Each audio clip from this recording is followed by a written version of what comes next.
రావణుడు కూడా విష్ణువు నుంచే వచ్చాడు. ఇతను గనక సీతమ్మను అపహరించకపోయి ఉంటే, ఇతను గనక కామవాంఛ ఉన్నవాడు కాకపోయి ఉంటే త్రిలోకాధిపత్యం ఉండేది. వాట్ ఎగ్జాక్ట్లీ ఈ సనాతన? సనాతన మీన్స్ టైమ్లెస్. అంటే ఎప్పుడు మొదలైందో చెప్పలేం. ఈ ఫిలాసఫీలో టైం లైన్ ఉండదు, టైం సైకిల్ ఉంటుంది. It is a way of living which is timeless. Why should somebody go and pick Puranas and read? Most of the western philosophies నేను చూసినప్పుడు రిజల్ట్ గురించి ఎక్కువ ఫోకస్డ్ గా ఉంటుంది. సింపుల్ గా ఒక్క బుక్ రామాయణం స్టార్ట్ చేసి చదవండి, ఏ పని ఎందుకు చేస్తున్నాం అని ఒక క్లారిటీ వస్తుంది. వాళ్ళు ఇన్వైట్ చేసిన తర్వాత ఇండియాలో they completely destroyed this Nalanda University. అందులో మనం ఏం లూజ్ అయ్యాం? వాళ్ళు కాల్ చేసిన దానికంటే ఇంకొక పెద్ద నష్టం ఏం చేశారు అంటే రాంగ్ ట్రాన్స్లేషన్స్. సత్య, త్రేత, ద్వాపర, కలి 4 యుగాలు ఉన్నాయి. ఈ 4 యుగాలు అనేవి రిపీట్ అవుతాయి అన్నమాట. వన్స్ కలియుగ ఇస్ డన్, ఇంకొక సత్యయుగం అనేది వస్తుంది అన్నమాట. ఈ 4 కలిస్తే 1 మహాయుగ అంటారు. ఇప్పుడు ఇలాంటి మహాయుగాలు 71 కలిస్తే ఇట్ మేక్స్ 1 మన్వంతర అనమాట. ఇలాంటి 14 మన్వంతరాస్ కలిస్తే 1 కల్ప. ఒక kalpa is like half day of Brahma అనమాట. 2 kalpas is 1 breath of lord Vishnu అనమాట. ఇక్కడ ఒక theory, if you observe, time dilation theory కనిపిస్తుంది. So since how long bro? 5 years. 2017 October. దానికి ముందు నుంచి ఇంట్రెస్ట్ ఉండేనా మైథాలజీ? యా బ్రో, అసలు యాక్చువల్లీ సిన్స్ చైల్డ్హుడ్. అసలు ఏంటంటే ఇవి అమర్ చిత్రకథ బుక్స్ వచ్చేవి, అవి బాగా ఫుల్ చదివేటండి. ఫస్ట్ అంటే వెరీ ఇన్ ద చైల్డ్హుడ్ అనమాట, like 4th or 5th standard లో అనమాట. ఇంట్లో కొనిచ్చేవాళ్ళు కామిక్ బుక్స్. ఇంకా అప్పట్లో కామిక్ బుక్స్ అంటే టింకిల్, అమర్ చిత్రకథ, ఈ 2. సో ఫస్ట్ చదివింది కర్ణుడి బుక్ అనమాట. తర్వాత గణేష్, ఈ 2 చదివా. అయ్యో చాలా బాగున్నాయి అసలు. అంటే ఇంకా దాంతోనే కొంచెం ఎక్కువ ట్రావెల్ అవ్వడం. ఇంకా ఫెస్టివల్స్ వస్తే కంపల్సరీగా ఒకటి ఉంటుంది, ప్రతి ఫెస్టివల్ కి మనం ఒక స్టోరీ చదువుతాం. అది వినడం అంటే బేసికల్ నాకు స్టోరీస్ అనేది బాగా ఎక్కేసింది చిన్నప్పటి నుంచి, స్టోరీ టెల్లింగ్ అనేది. సో ఇంకా రాను ఒక లెవెల్కి మహాభారతం ఇవన్నీ అంటే స్కూల్లో ఉండే క్లాసెస్, ఐ మీన్ సబ్జెక్ట్స్లో, ఐ మీన్ లాంగ్వేజెస్లో, హిందీ కానీ తెలుగు కానీ వీటిల్లో వస్తూ ఉంటాయి. సో అక్కడక్కడ ఇంకా బాగా ఇంకా ఎక్కువ గ్రాప్ చేసుకోవాలి, ఇదంతా ఎక్కువ చదవాలి అని ఒక టైం కనిపించింది. But in my after college film diploma చేస్తున్నప్పుడు ఒక వెటరన్ యాక్టర్ జావేద్ ఖాన్ అని ఆయన చెప్పారనమాట, యాక్చువల్లీ ఒక మంచి ఫిల్మ్ మేకర్ అవ్వాలి అంటే you must read Ramayana and Mahabharat అన్నారు. ఆ person who is not a Hindu, non Hindu అయ్యుండి ఆ కోట్ చేశారు అంటే ఐ ఫెల్ట్ అరే this is something we have to read అని. అండ్ ఇంకొక ఆయన ఉన్నారు శరత్ చంద్ర పార్సా అని చెప్పేసి. సో ఆయన ఏమన్నారంటే, Sujith have you read Bhagavad Gita అన్నారు. నాకేంటంటే ఒక్కసారి అరే ఫిలిం స్కూల్లో ఉన్నాము, అందరూ కూడా ఈ కల్చర్ రిలేటెడ్ బుక్స్ మాట్లాడుతున్నారు, నాకైతే పర్సనలీ స్టోరీస్ ఇష్టము, వీళ్ళంతా ఇవి మాట్లాడుతున్నారు అని అనిపించింది. సో నో సార్, ఇంకా అంతగా చదవలేదు. దిస్ వాజ్ ఇన్ 2014 అనమాట. So sorry 2013. సో ఇంకా నేను అంత చదవలేదు sir, but I'm curious about Bhagavad Gita అన్నాను. You should read it once, నీకు అసలు ఫుల్ క్లారిటీ వచ్చేస్తుంది. The way you are operating the camera and all చాలా బాగుంది. ఇది కనుక నువ్వు చదివితే నీకు అంటే ఒక ఫోకస్డ్ స్టేట్లో ఇంకా బెటర్గా పర్ఫామ్ చేస్తావు అని ఇట్లా అన్నారు. సో స్లోలీ అంటే అనుకోకుండా ఇంకా చదవడం స్టార్ట్ చేశాను అనమాట. అది మైండ్ బ్లోయింగ్ ఎక్స్పీరియన్స్ అసలు. ఎట్లా అంటే జనరలీ ఆ Bhagavad Gita is like a book of అంటే రిలీజియన్ అన్నట్టుగా చాలా మందికి ఒక మిస్కన్సెప్షన్ అని ఆ రోజు అర్థమైంది అనమాట. It is like just like ఒక అంటే ఒక సెల్ఫ్ హెల్ప్ బుక్ అంటే నాకేమనిపించలేదు. అంటే like it is more than a self help book. కానీ ఏంటంటే the basic thing what we understand అంటే మనం ఏది ఎక్కడి నుంచి అయితే మొదలెడతామో స్టార్ట్ చేస్తామో అది సెల్ఫ్ హెల్ప్ నుంచి స్టార్ట్ చేస్తాం. అంటే ఒక మనిషి డిప్రెషన్లో ఉంటాడు, సెల్ఫ్ డౌట్తో ఉంటాడు, ఇట్లా చాలా ఏమంటారు నెగటివ్ థింగ్స్ అన్ని తన మైండ్లో కూరుకుపోయి ఉంటాడు. ఆ నెగటివ్ థింగ్స్లో నుంచి బయటికి ఎట్లా వస్తాడు, ప్రతి దానికి ఒక ఎక్స్ప్లెనేషన్ అనమాట. సో అవి నాకు మైండ్ బ్లోయింగ్ అనిపించింది. సో ఐ థింక్ ఇది బాగా ఇంకా ఎక్స్ప్లోర్ చేయాలనిపించింది. వెళ్ళి మొత్తం ఫస్ట్ యూట్యూబ్ మొత్తం జల్లెడ పడితే ఒక్కటి కనిపించింది అనమాట. అందరూ ఆ కథలు చెప్తున్నారు, like Mahabharatam, Ramayanam, number of videos ఉన్నాయి. బట్ బేసిక్ లైన్ అంటే ఎట్లా అంటే you haven't even scratch the surface అంటారు కదా, ఆ సర్ఫేస్ లైన్ లోనే అందరు వెళ్తున్నారు, ఎవ్వరు కూడా డెప్త్ లోకి వెళ్ళట్లేదు. First point. సెకండ్ థింగ్ ఏంటంటే భగవద్గీత అసలు అప్పటికి ఇంకా ఓకే ఈ ఆశ్రమాలు ఈ ఆర్గనైజేషన్స్ వాళ్ళు పెడతా ఉంటారు కానీ యూత్ కి కేటర్ చేస్తూ అండ్ వెరీ రిలేటబుల్ పర్స్పెక్టివ్ లో ఎవరు చెప్పట్లేదు. So I thought I should experiment on this. Film making లో ఒకటి ఉంటుంది ఏంటంటే I remember this quote from Vijay Sethupathi గారు. ఆయన ఒక అంటే రౌండ్ టేబుల్ కాన్ఫరెన్స్ లో చెప్పారన్నమాట. సేతుపతి ఏంటంటే మనం ఒక యాక్టర్ ఒక క్యారెక్టర్ ని పోర్ట్రే చేయాలి అంటే ఆ కల్చర్ ని తెలుసుకోవాలంటారు. ఇప్పుడు సేమ్ వే నేను ఒక కథ రాయాలి అంటే నాకు ఆ కల్చర్ గురించి తెలియాలి. సో ఇంతకంటే మించిన బుక్స్ ఏమీ లేవు కల్చర్ గురించి ఎక్స్ప్లోర్ చేయడానికి. అంటే ఎటు చూసినా మళ్ళీ అది ఫిల్మ్ మేకింగ్ దగ్గరగా వస్తుంది. Correct. End of the day majority of the inspiration and everything comes from the best known stories. Right. ఇప్పుడు they are the epic writers, eternal writers అని చెప్పొచ్చు. Exactly. So these people have imagined a lot of characters, situations, things, history, అంటే ఎన్నున్నాయి అన్ని కలిపి ఒక text రాయడం అనేది it's another kind of job. Right right. So majority of the inspiration మనకు అక్కడి నుంచి దొరుకుతుంది. అండ్ ఆల్సో మన majority of the film makers they use these back stories for their characters. Exactly. నాకు బెస్ట్ ఎగ్జాంపుల్ ఏం గుర్తొస్తుందంటే ఈ movie ఉంటుంది Allari Naresh and Sharwanand, what is that, గమ్యం, క్రిస్ జాగర్. సో ఆ మూవీలో శర్వా పేరు అభిరామ్. దిస్ గై ఇస్ గాలి సీను, ఆ అమ్మాయి జానకి.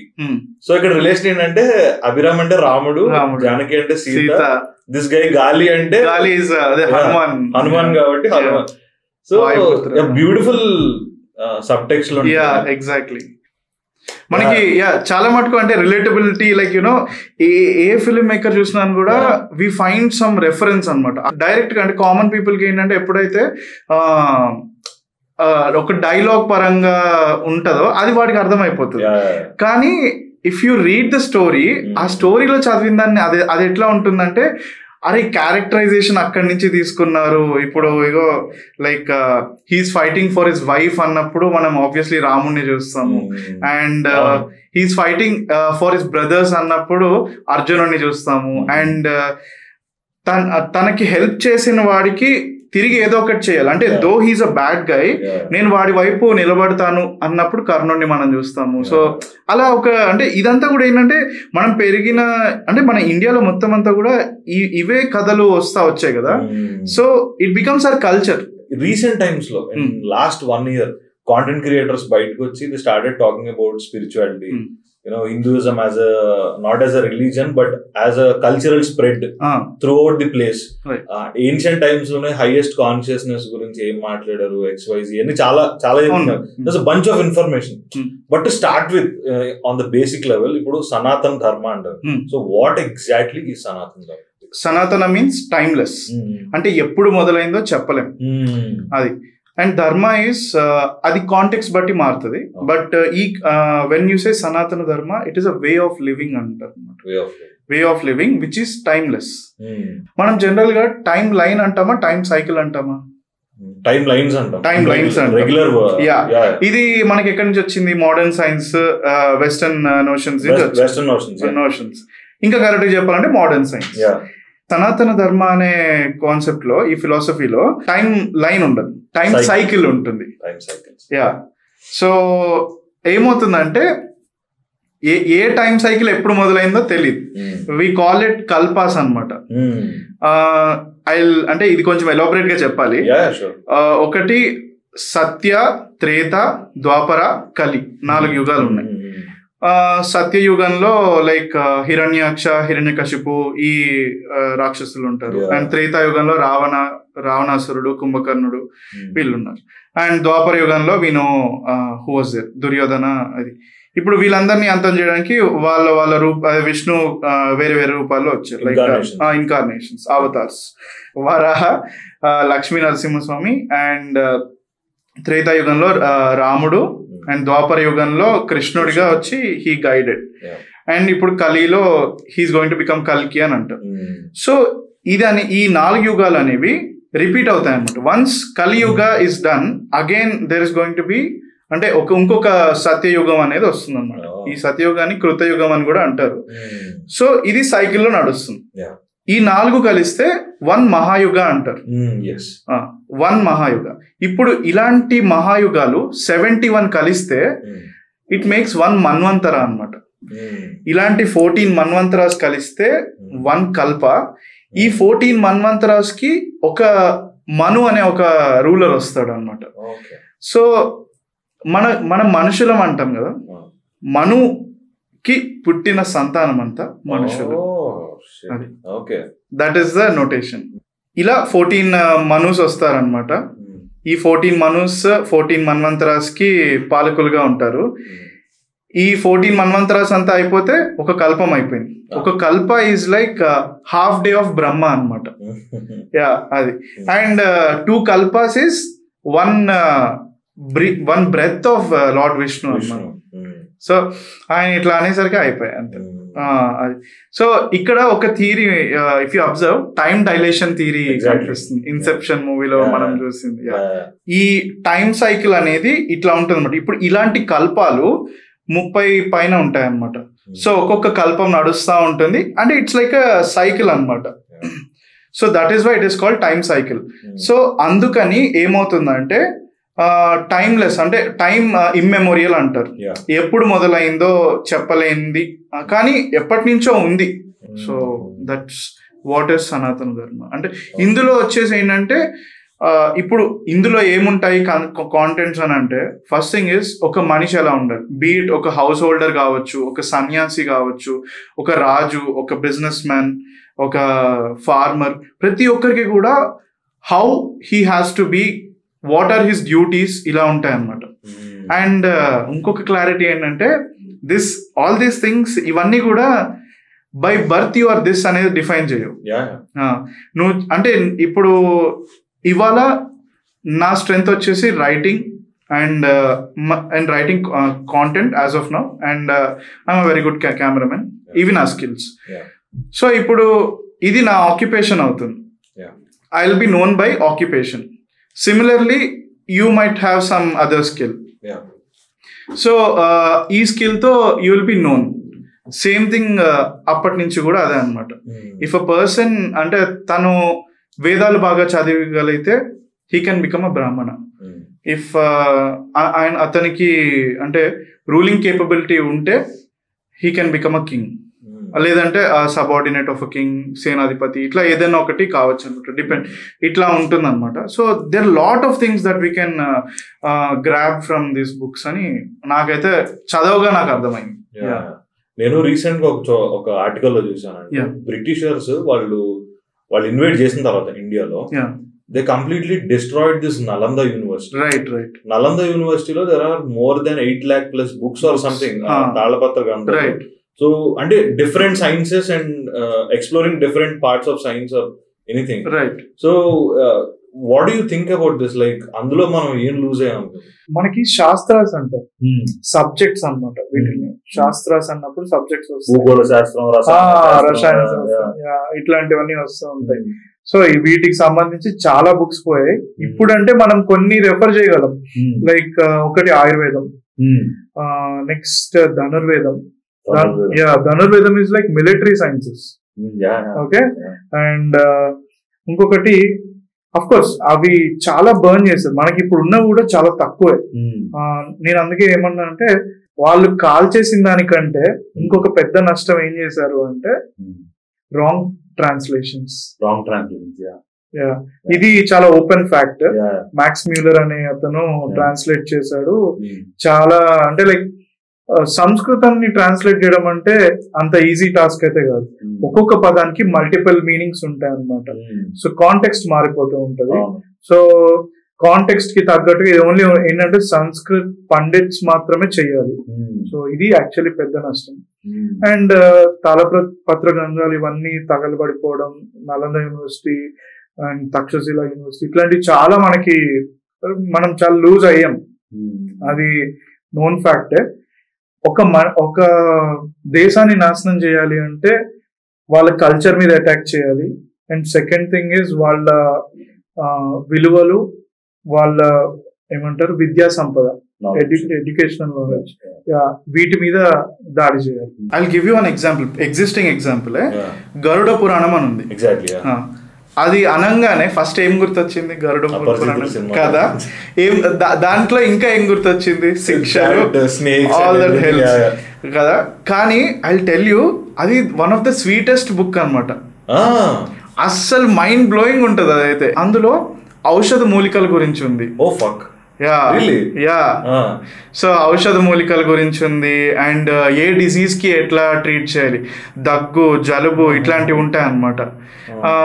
అండ్ ఆల్మోస్ట్ ఒక మెడిసినల్ బుక్ లాగా అనిపించింది. ఇంకొకటి ఏంటంటే మనకి క్రిస్టల్స్ ఉంటాయి కదా, వేరే వేరే రత్నాలు, వాటిని యాక్చువల్లీ ఒక జెమాలజీకి పనికొచ్చే బుక్ అది.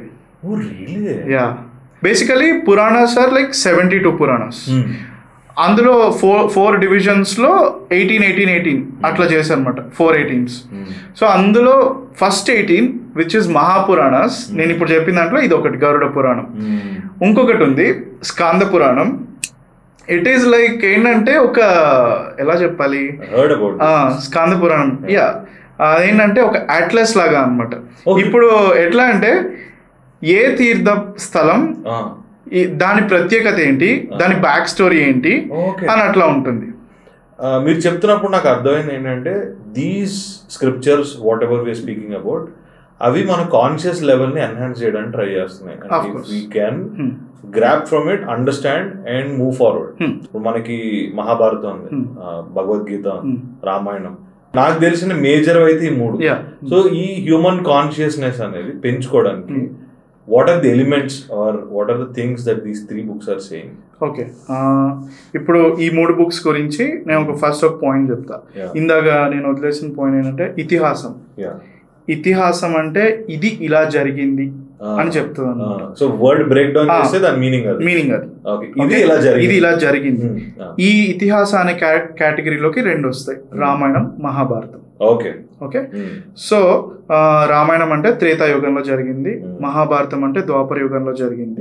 భగవద్గీత అనేది ఏంటంటే ఒక సబ్ టెక్స్ట్ అనమాట మహాభారతంలో, ఒక చాప్టర్. మహాభారతం మొత్తంలో ఒక చాప్టర్.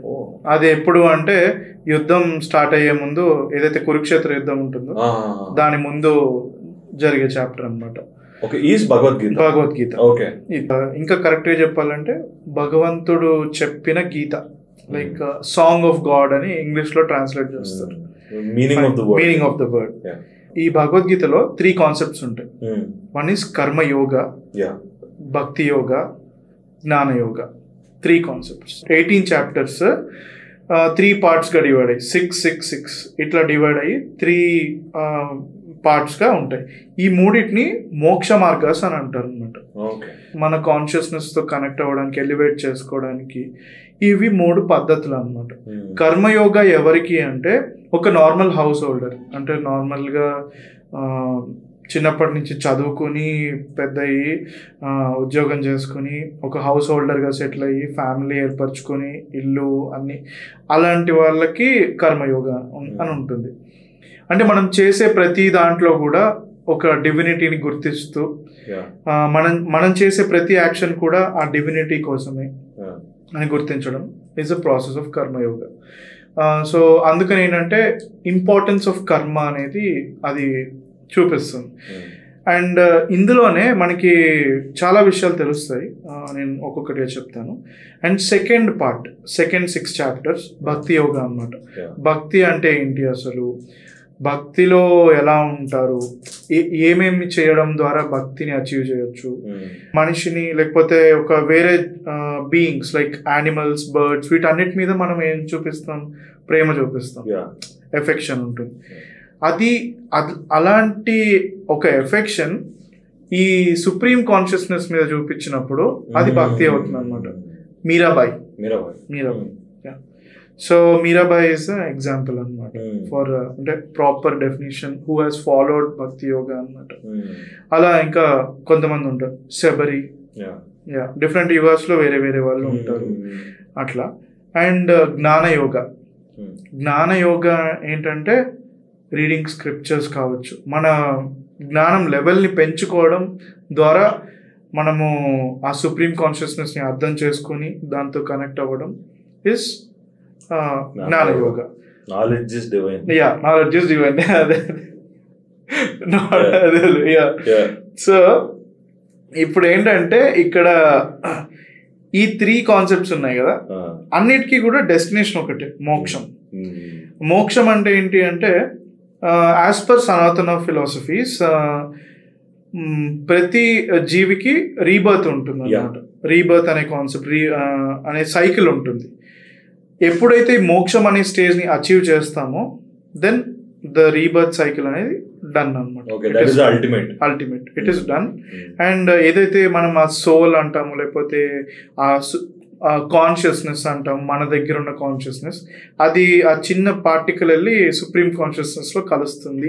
ఆత్మ వెళ్ళి పరమాత్మలో భాగం అయిపోతుంది మోక్షం ద్వారా. ఇది ఫిలాసఫీ. ఇప్పుడు నేను ఇక్కడ ఒక మాట అనేది ఏంటంటే ఫిలాసఫీ మనం నార్మల్ గా చదవగలమా అంటే చదవగలం, కానీ దాన్ని అర్థం చేసుకోవడానికి కొన్ని ఎగ్జాంపుల్స్ ఉంటే ఈజీ అవుతుంది. That is where Mahabharata Ramayana comes in. అసలు ఇది సృష్టి మొదట్లో విష్ణువు వివస్వాన్ అనే సూర్య భగవానుడికి మొదటగా చెప్పాడు అని ఉంటుంది. సో అక్కడి నుంచి తర్వాత బ్రహ్మ, మను ప్రజాపతి, ఇలా ఒక్కొక్కరు అంటే ఒక్కొక్కరికి అట్లా చెప్తూ ద్వాపర యుగంలో కృష్ణుడు అర్జునుడికి చెప్పాడు అనమాట గీతోపదేశం. మనకి ముందు వాళ్ళకంటే ఇది ఎక్కువ హైలైట్ అవుతుంది అనమాట. ఏంటంటే కృష్ణుడు అర్జునుడికి చెప్పిన ఆ వర్షన్ ఎక్కువగా హైలైట్ అవుతుంది. మిగతా వాటికి వర్షన్స్ మనకు కనిపించవు, కానీ ఏంటంటే కృష్ణుడు చెప్పిన మాటగా అక్కడ మనకు తెలుసు. సో మనం స్టార్టింగ్ లో చెప్పుకున్నట్టు టైమ్ ఇమ్మెమోరియల్, అంటే టైమ్లెస్ గా ఈ జ్ఞానం ఎప్పటి నుంచో ఉంది, ఒకరి నుంచి ఒకరికి అట్లా వస్తూ ఉంది. సో ఈ కాన్సెప్ట్స్ అన్నీ కూడా ప్రతిదానికి రిలేటబుల్ గా ఉంటాయి. సో రామాయణంలో ఏదన్నా ఒక స్టోరీ చదివాము, ఆ స్టోరీకి సంబంధించిన ఫిలాసఫీ భగవద్గీతలో కంపల్సరీగా ఉంటుంది అనమాట. సో ఒక హౌస్ హోల్డర్, ఒక సన్యాసి, ఒక డివోటీ. హౌస్ హోల్డర్ అంటే కర్మయోగకి, devotee devotion bhakti yoga, sanyasi jnanayoga. So ఇవే మేజర్ లైఫ్స్ ఆఫ్ పీపుల్.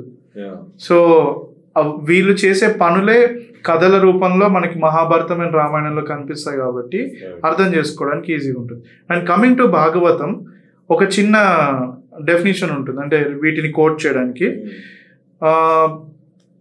కృష్ణుడు పాడిన పాట గీత అయితే, భగవద్గీత అయితే, కృష్ణుడు ఆడిన ఆట భాగవతం అంటారు.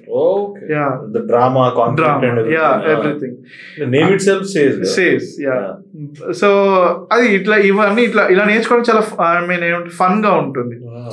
సో ఏంటంటే కృష్ణుడు చెప్పాడు ఇక్కడ భగవద్గీతని, సేమ్ అలానే తాను చేసి చూపించింది భాగవతం అన్నమాట. భాగవతం ఈజ్ కంప్లీట్లీ, అంటే టోటల్ గా 12 బుక్స్ ఉంటాయి, స్కందాలు అంటారు.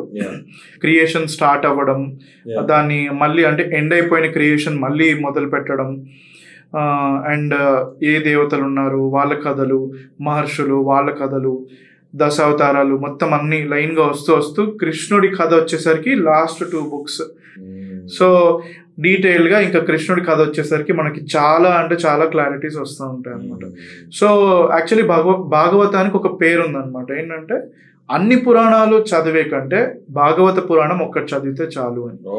సో అది ఆఖరిగా, అంటే వ్యాస మహర్షి రచించిన ఆఖరి పురాణం అవుతుంది. సో అందుకని అంటే ఏమంటారు అంటే కృష్ణుడు అవతారం అయిపోయిన తర్వాత తను భాగవత పురాణంలో ఉన్నాడు అని అంటారు అనమాట. సో అందుకని అది చదివితే సరిపోతుంది, భక్తి అంటే ఏంటో తెలుస్తుంది. మోస్ట్లీ భక్తి అనే ఫిలాసఫీని ఎక్కువగా హైలైట్ చేస్తుంది. సో ఇవి తెలుసుకోవడం ద్వారా కాన్షియస్నెస్ అనేది ఎట్లా ఎలివేట్ చేస్తాము ఏంటి అనేది తెలుస్తుంది. ఇంకా ఇందులో ఒక స్టెప్ బై స్టెప్ ప్రాసెస్ ఉంటుంది. మన ఎగ్జిస్టెన్స్ కి 5 ఐటమ్స్ ఉంటాయి: body, senses, mind, intellect, soul. Okay, body శరీరం. అంటే మనం నీడ్స్ పరంగా చూస్తే ఫస్ట్ మన బాడీకి కావాల్సిన నీడ్స్ బట్టలు, తిండి, సర్వైవ్ అవ్వడానికి. అండ్ సెన్స్ ఇప్పుడు ఈ రెండు ఉన్నాయి కదా, నేను ఇప్పుడు 2 ఎగ్జాంపుల్ చెప్పాను, బట్టలు, తిండి అండ్ ఉండడానికి చోటు. మన సెన్సెస్కి కొన్ని నచ్చుతాయి, ఇది చూడాలని, ఇది వినకూడదని, వాటికి నచ్చినట్టు చేస్తాం. సో మనం ఇప్పుడు ఏం చేస్తున్నామంటే మన సెన్సెస్ లెవెల్లో చేస్తున్నాం. అండ్ మైండ్, మనసు అంటారు. సో మైండ్కి నచ్చినట్టుగా చేస్తూ ఉంటాం. ఈ 3 లెవెల్స్లో మనం పట్టించుకుంటున్నాం. Next level intellect, right or wrong. ఇప్పుడు మనం ఫర్ ఎగ్జాంపుల్ ఒక మనిషి మనకి విసిగిస్తున్నాడు, వాడితో మనం గొడవ పెట్టుకోవడం రైటా రాంగా, ఇది మనం కరెక్ట్గా తెలుసుకుని దానికి తగ్గట్టు రియాక్ట్ అయితే మనం ఓకే గొడవ పెట్టుకోవచ్చు, మనం గొడవ పెట్టుకొని మన ఆధిక్యత మనం చూపించుకోవచ్చు, కానీ అది రైట్ కాదు కదా. You will B wasting hour time. మన టైం వేస్ట్ అవడం తప్పించి మనకు ఒరిగేది ఏం లేదు అక్కడ. కామ్గా కూర్చుని మన పని మనం చేసుకోవడం బెటర్ అనేది రైట్ థింగ్. ఇది ఇంటెలెక్ట్. ఇంటెలెక్ట్ నుంచి ఆలోచించినప్పుడు మనం ఒక లెవెల్ పెరుగుతాం. ఇది ఎప్పుడు వస్తుంది? కొంచెం మెచ్యూర్ అయ్యాక వస్తుంది, మన మైండ్ మెచ్యూరిటీ పెరిగాక వస్తుంది. ఇది కూడా దాటాక సోల్, ఆత్మ అంటారు. ఆత్మ అంటే మనం ఇంకా ఒక పీస్ఫుల్ స్టేట్ కావాలి, దీనికోసమే ధ్యానం చేయడం, యోగా చేయడం, ఇలాంటివన్నీ చేస్తారు. బట్ ధ్యానం, యోగా ఇదంతా కూడా ఒక పార్టే. ఇప్పుడు వీటికి సంబంధించిన బుక్స్ అంటే పురాణాలు చదవడం కూడా మైండ్ ఎలివేట్ అవుతూనే ఉంటుంది. లైక్ ఒక బ్లిస్ఫుల్ ఫీల్ అయితే వస్తుంది, స్టేట్కి వెళ్ళిపోతాము. అండ్ చాలా ప్లెజెంట్గా అనిపిస్తుంది. ఫస్ట్ థింగ్, అరే నేను ఈ మాత్రం దానికి నేను వాటితో గొడవ పడ్డానా, ఈ మాత్రం దానికి నేను అంతగా ఏడ్చానా. ఇప్పుడు మనం చూస్తే చిన్నప్పుడనే కాదు, టీనేజ్లో చేసినవన్నీ కూడా అదేంట్రా మనం ఎందుకు అట్లా చేస్తాము, చిన్నపిల్లలాగా అట్లా చేస్తాము అని నాకు ఫీలింగ్ వస్తుంది.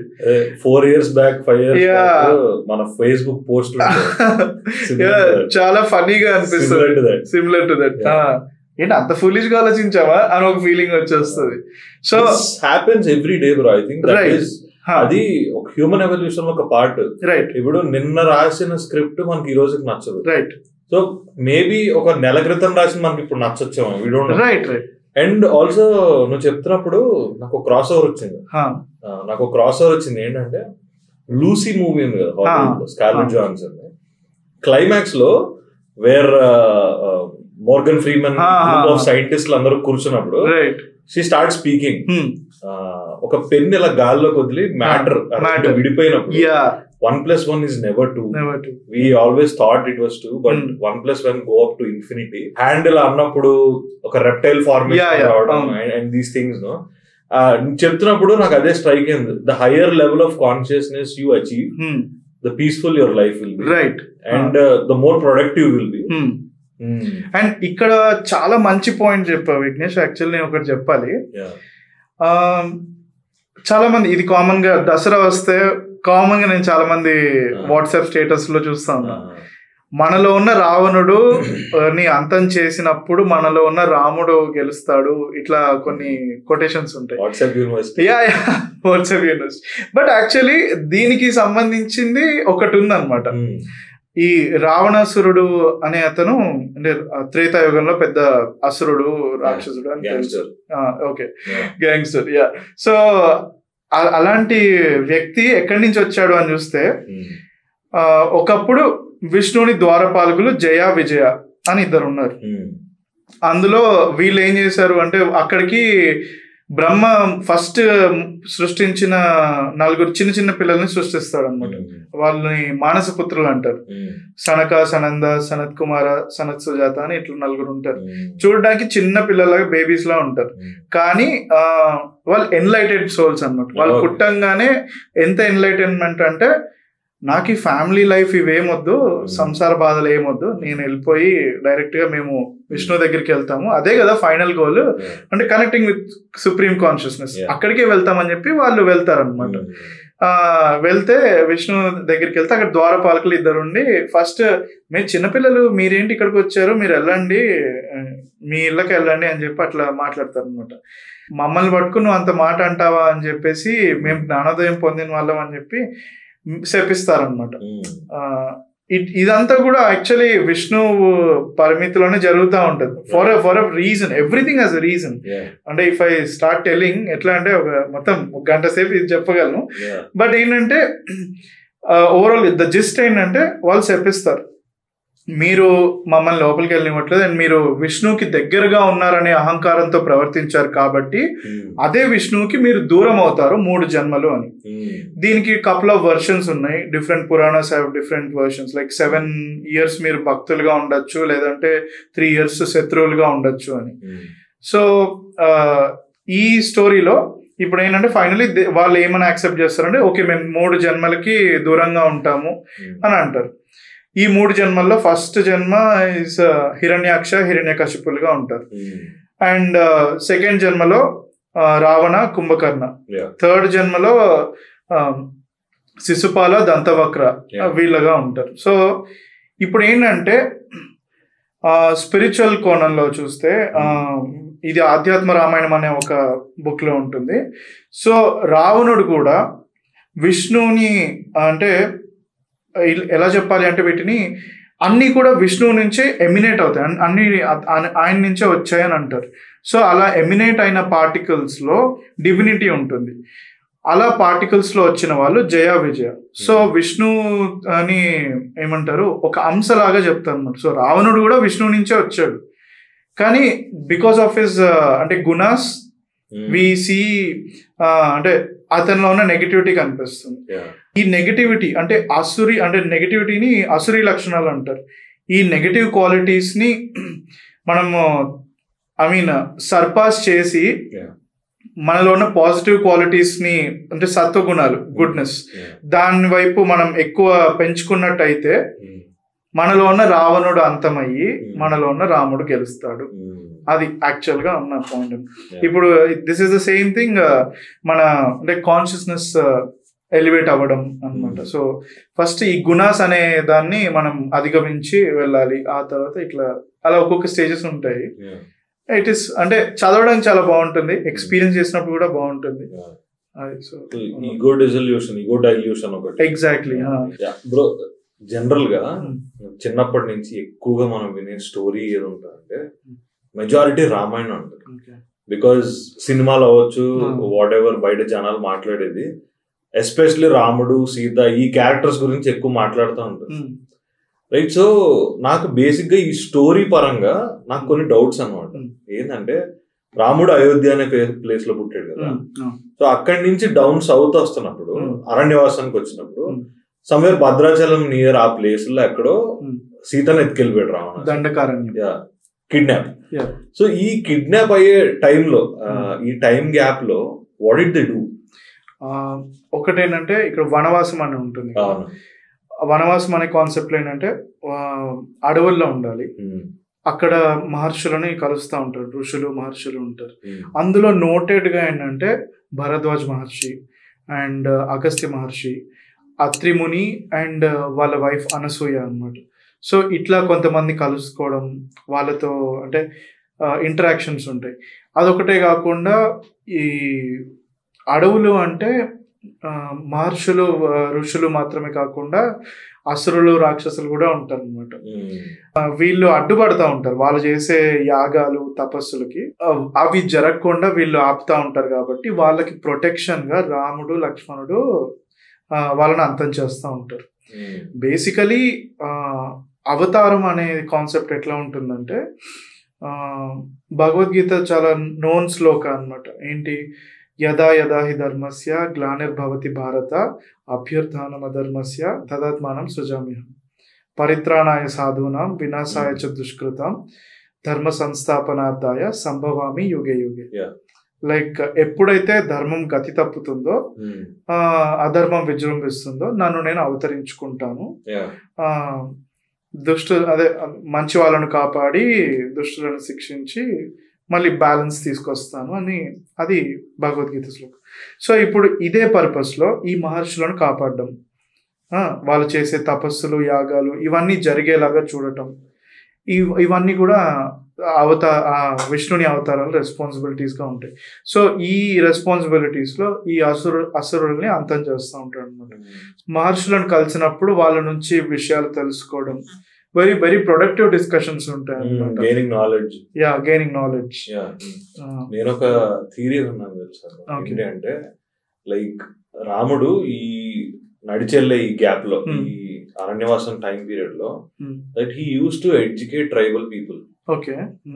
బేస్డ్ ఆన్ అంటే ఏంటి, what is this, what is that అంటే చిన్నపిల్లలకి ఏబిసిడీలు నేర్పించినట్టు he use to educate people అంట. I don't know how true is this, but again theory what I heard. So ఏంది అంటే ఈ గ్యాప్ లో ఈ పనులు చేయడం and also hunting and everything to eat and everything and stuff. So ఇది చేయడం అండ్ ఫైనల్ గా they reach to this place. ఈ మొత్తం స్టోరీ అరణ్యకాండ అంటారు కదా. So there are like kandas in Ramayana. ఎన్ని ఉన్నాయి బ్రో? 6. సో ఫైనల్ గా ఇదంతా చేసుకుంటా రావణాసురుడు డెత్కి వెళ్ళిపోయాడు కదా. అక్కడ ఒక ఎపిసోడ్ ఉంటది, one of my favourite episodes, Jatayu. ఇప్పుడు ఆ పక్షి రాముడికి ఏదో ఒక మంచి సంబంధం ఉంటది, like he always tries to protect Rama or something like that. What is the story? Jatayu tandri Garuda, which is Garutmantudu. Yeah. Okay, so Garutmanta is Vishnu's vahana kada. Yeah. So ఇప్పుడు రాముడికి సేవించుకోవడం అంటే ఏమంటారు, విష్ణుకి సేవించినట్టే కదా. So అట్లా అన్నమాట. ఈ Jatayu and Sampati ఇద్దరు brothers. Sampati ఏంటంటే అతని రెక్కలు కాలిపోయిన, అదే హనుమంతుడికి ఇన్ఫర్మేషన్ ఇస్తాడు కదా వానర సైన్యానికి, సీతమ్మ ఎక్కడుంది అని చెప్పేసి, లంకలో ఉందని చెప్పేది సంపాతి. జటాయు ఏమో through actions he did it, and Sampati he did it with words అనమాట, అంటే త్రూ గివింగ్ నాలెడ్జ్. సో ఇలా ఒక కనెక్షన్ ఉంటుంది అనమాట. లైక్ అంటే ఫైనల్ గా వీళ్ళంతా కూడా విష్ణుని అవతారానికి సేవించుకోవడానికి ఒక స్పిరిచువల్ కనెక్షన్ మనకు కనిపిస్తుంది. ఇప్పుడు ఈ ఎపిసోడ్ అంతా ఉంది కదా bro. So he takes her Sita to Ravana Lanka దగ్గర తీసుకెళ్తాడు. తీసుకెళ్లిన తర్వాత this all conflict happened and then రాముడు ఒక ఆర్మీ ఫార్మ్ చేసుకోవాలి. ఇది ఒక మళ్ళీ ఒక ఇంట్రెస్టింగ్ ఎపిసోడ్ కదా. దిస్ వాలి, Sugriva, lot of drama happening. దాని యాక్చువల్ కాంటెక్స్ట్ ఏంటి? ఓకే, అంటే రాముడు వచ్చి సుగ్రీవుడితో ఫ్రెండ్షిప్ చేయడం, వాలిని అంతం చేయడం. ఇప్పుడు వాలితో ఫ్రెండ్షిప్ చేసుకుంటే నిమిషాల్లో పని అనమాట. వాలికి ఉన్న శక్తి ఎట్లా అంటే, తనకి మెడలో ఒక ఇంద్రుడు ఇచ్చిన మాల ఉంటుంది. సో దానివల్ల పడిపోడు వెంటనే. అది తన అంతమైనప్పుడు మాల తీసి అంగదుడి మెడలో వేస్తాడు. అది సీన్ ఉంటుంది అక్కడ. సో వాలితో ఫ్రెండ్షిప్ చేస్తే నిమిషాల్లో పని. వెళ్ళి రావణుడిని గట్టిగా ఒక మాట అంటే అడిగితే ఇచ్చేస్తాడు. ఎందుకంటే వాలికి రావణాసురుడికి ఒక అరేంజ్మెంట్ ఉందన్నమాట. లైక్ చాలా గలీజ్ గా ఉంటది ఆ అరేంజ్మెంట్. సో ఏమవుతుందంటే రావణాసురుడు ఒకసారి వెళ్ళి వాలి గురించి తెలుసుకొని వాలితో యుద్ధం కోసం వెళ్తాడు. డైరెక్ట్ గా వెళ్ళి యుద్ధం చేస్తే కష్టం కాబట్టి తనకి అంటే అంత ఈజీగా పడిపోడు కాబట్టి వాలి వెనక నుంచి పట్టుకోవడానికి వస్తాడు. వాలి చాలా తెలివైనడు. ఏంటంటే తన్ని ఇట్లా చేతిలో ఇట్లా పట్టేసుకుంటాడు అనమాట. అండర్ ఆర్మ్ కిందకి ఇట్లా లాగేసుకుంటాడు, గట్టిగా చోక్ చేసేస్తాడు అనమాట. అంటే కైండ్ ఆఫ్ ఏంటంటే అంటే 10 హెడెడ్ ఇన్సెక్ట్ అన్నట్టు చూస్తాడు, 10 తలలు పురుగులాగా చూస్తాడు అనమాట. ఇట్లా పట్టుకొని అట్లే ఉంటాడు. యాక్చువల్లీ ఆ టైంలో వాలి ఏం చేస్తూ ఉంటాడంటే సంధ్యావందనం అంటారు. బేసికలీ ఏంటంటే వెళ్ళి నీళ్ళల్లో స్నానం ఒకసారి మునిగి లేచి సూర్య నమస్కారాలు చేయడం ఇట్లాంటివంతా ఉంటుందంట ప్రాసెస్. ఆ ప్రాసెస్ లో వాలి ఉంటాడు. సో అక్కడి నుంచి టోటల్ 4 డైరెక్షన్స్ లో ఉన్న సముద్రాల్లోకి వెళ్ళి వాలి ఆ పని చేసుకుంటా. అప్పటిదాకా రావణాసుడు ఇక్కడ ఇట్లే ఉంటాడు అనమాట అందరంలో. సో సో ఏంటంటే లాస్ట్ తన పని అయిపోయాక కిందకి వెళ్ళిపోయి అప్పుడు వాలి ఇట్లా వదిలేస్తా ఉంటుంది, విసిరి ఇట్లా పక్కకు పడేస్తారు. మీరేంటి అసలు ఇంత బలవంతంగా ఇంత బలంగా ఉన్నారు, నేను ఎప్పుడు ఇంత బలం ఉన్న వ్యక్తిని, ఇంత ఏమంటారు ఇంత స్టామినా ఇంత కెపాసిటీ ఉన్నవాడిని నేను ఎప్పుడు చూడలేదు, మీరే ఫస్ట్ అసలు. సో ఇక్కడ నుంచి మనం ఒక ఒప్పందానికి వద్దాం, నేను మీతో స్నేహం చేస్తాను, ఇక్కడ నుంచి నా సంపద మీది, మీ సంపద నాది, నేను గెలుచుకున్న రాజ్యాలు మీవి, మీరు గెలుచుకున్న రాజ్యాలు నావి. నా కొడుకు నీ కొడుకులాగా చూసుకో, నీ కొడుకు నా కొడుకులాగా చూసుకుంటా. నేను ఏది అపహరించినా దాని మీద నీకు సర్వ హక్కులు ఉంటాయి. నువ్వు ఏది సొంతం చేసుకున్నా దానికి నాకు హక్కులు ఉంటాయి. Which includes women. Just imagine, ఇప్పుడు రావణాసుడు ఎవరిని ఎత్తుకెళ్ళాడు? సీతమ్మని. సో ఇప్పుడు అది వాళ్ళకి తెలిస్తే, సో అందుకని రాముడు ఇంటర్వ్యూన్ అయ్యి అది ఆన్ ప్రాసెస్ అట్లా జరిగిపోయింది అనమాట. అండ్ ఈవెన్ వాలి వల్ల కూడా ఒక మంచి పాయింటే జరుగుతుంది రాముడికి. యాక్చువల్లీ ఏంటంటే రాముడి అవతారంలో తను ఉట్టి సీతమ్మని మళ్ళీ తెచ్చుకోవడం, రావణుని సంహరించడం ఒకటే కాదు, ఆ యుగంలో ఉన్న రాక్షసులందరినీ అంతం చేయాలి. వాలి కొంతమంది రాక్షసుల్ని చంపేశాడు ఆల్రెడీ. అందులో దుందుబి అనే ఒకతను, మాయావి ఒకతను ఉంటాడు. మాయావి వెంట వెళ్తూ కూడా ఒక గుహలో బోల్డ్ మంది రాక్షసులు ఉంటారు, వాళ్ళని చంపేస్తాడు. సో ఇదంతా కూడా అయిపోయింది కదా, రాక్షసులు ఇక్కడ అంతం అయిపోయారు కదా విత్ ద హెల్ప్ ఆఫ్ వాలి. సో అక్కడ రాముడికి సగం పని తగ్గిపోయింది కదా. So everything happens for a cause అన్నట్టు అట్లా వెళ్ళిపోతుంది. సో ఈ వాలి సుగ్రీవ ఎపిసోడ్ మొత్తం అయిపోయిన తర్వాత Ram has his own army. ఆర్మీని తీసుకొని tip of the India, Kanyakumari. So అక్కడికి వెళ్ళి he now wants to go to Lanka to get back Sita. నేను రీసెంట్ గా ఒకటి చూసాను, లైక్ రామాయణంలో రాముడి గురించి, అయోధ్య గురించి ఎంతైతే ప్రీటెక్స్ట్ ఇన్ఫర్మేషన్ డీటెయిల్ ఉందో అంతే డీటెయిల్ రావణ లంక గురించి, రావణాసురు గురించి కూడా ఉంది. చాలా మంది ఎక్స్ప్లోర్ చేసింది ఏంటి అంటే లైక్ రావణ్ ఎత్తుకొచ్చాడు, తర్వాత రాముడి చేతిలో చచ్చిపోయాడు, ఇదే. బట్ రావణాసురుడు చుట్టూ కూడా there are so many interesting characters. ఇప్పుడు రావణాసురుడి తమ్ముడు కుంభకర్ణుడు అండ్ విభీషణ, సోవరెన్ ఆర్మీ అంటారు. So can you explain on that thing అంటే హౌ జైంట్ ఈస్ హి అని? రైట్, ఇప్పుడు దీనికి ఫస్ట్ స్టార్ట్ చేయాలంటే మనకి సుందరకాండ అనేది స్టార్ట్ అవుతుంది. సో సుందరకాండలోకి వచ్చేసరికి ఇంకా మొత్తం హనుమంతుడు వెళ్తుంటే తను చేసిన అడ్వెంచర్స్ అన్ని ఫస్ట్ లిస్ట్ అవుట్ అవుతూ ఉంటాయి. అలా లంకకి చేరుకున్నప్పుడు లంకని డిస్క్రైబ్ చేస్తూ ఒక కంప్లీట్ చాప్టర్ ఉంటుంది. హనుమాన్ డిస్క్రైబ్ చేయడం కాదు, వాల్మీకి డిస్క్రైబ్ చేస్తారు. హనుమంతుడు ఏమేమి చూశాడు అని చెప్పి. అంటే రావణాసురుడి కోర్ట్ యార్డ్ ఎట్లా ఉంటుంది, అసలు ఎలా కూర్చున్నాడు ఏంటి, ఇదంతా కూడా డిస్క్రిప్షన్ హనుమంతుడు లంకలోకి ఎంటర్ అయినప్పుడు మనకు కనిపిస్తుంది అన్నమాట. లైక్ అది ఎలా ఉంటుందంటే హనుమంతుడు చూసినవి వాల్మీకి రాస్తే మనం వాటిని చదివినట్టు ఉంటుంది. So it is all Valmikis words అనమాట. అయితే హనుమంతుడు యూనో అది ఫస్ట్ ఒక యుద్ధం చేస్తాడు లోపలికి, అంటే రావణాసురుడికి కలిసే ముందు. మళ్ళీ అంటే టు షార్టన్ ఇట్ ఏంటంటే తనకి తానుగా లొంగిపోతాడు. ఒక ఇంద్రజిత్ వచ్చి బ్రహ్మాస్త్రం ప్రయోగిస్తే సరే నేను లొంగిపోతాను, మన గోల్ వచ్చేసి రావణాసురుడి దగ్గరికి వెళ్ళడం కాబట్టి వెళ్తాను, వెళ్ళి చూసి వాడికి అసలు వాడి చుట్టూరు ఎవరున్నారు, మంచి చెప్పేటోళ్ళు ఉన్నారా లేదా, ఇదంతా ఈ కాంటెక్స్ట్ లో వెళ్తాడు. వెళ్ళినప్పుడు చూసి అంటాడు అనమాట, ఏమి రూపం, ఏమి తేజస్సు, ఏమి వచ్చస్సు అని ఇట్లా ఫుల్ డిస్క్రిప్షన్. అంటే చాలా అంటే మ్యాగ్నిఫిసెంట్ హనుమ అంటాడు. ఒక్కటే ఒక డైలాగ్ అనమాట, ఇతను గనక సీతమ్మను అపహరించకపోయి ఉంటే, ఇతను గనక కామవాంఛ ఉన్నవాడు కాకపోయి ఉంటే, సెక్షువల్ డిజైర్ అది లేకపోయి ఉంటే త్రిలోకాధిపత్యం ఉండేది, లోకాలు మొత్తం ఇతను గెలుచుకునేవాడు, అది కోల్పోయాడు ఇప్పుడు అని చెప్పి అంటాడు. పొగుడుతాడు, లైక్ అంటే ఉన్నట్టుగా చెప్తాడు. At the same time he వార్న్స్ Ravana అన్నమాట. ఈ డిస్కషన్ లో మనకి కనిపిస్తుంది అన్నమాట. అందులో రూపం గురించి కూడా చెప్తాడు. 10 తలలు, 20 చేతులు కలిగిన 20 బాహువులు. అండ్ ఎంత డీటెయిల్ గా ఉంటదంటే ముత్యాల దండలు వేసుకున్నాడని, తెల్లటి పట్టు వస్త్రాలు వేసుకున్నాడని, దట్టమైన మేఘంలాగా భయంకరంగా ఉంటాడు, కోరలు కలిగి ఉంటాయి, ఇట్లా ఈ డిస్క్రిప్షన్ అంతా ఉంటుంది అనమాట. ఒక ఆర్టిస్ట్ చదివితే కంప్లీట్ గా గీసేస్తారు అనమాట, అంత పర్ఫెక్ట్ గా ఉంటుంది. సో తన చుట్టూరా 5 మంత్రులు ఉంటారు.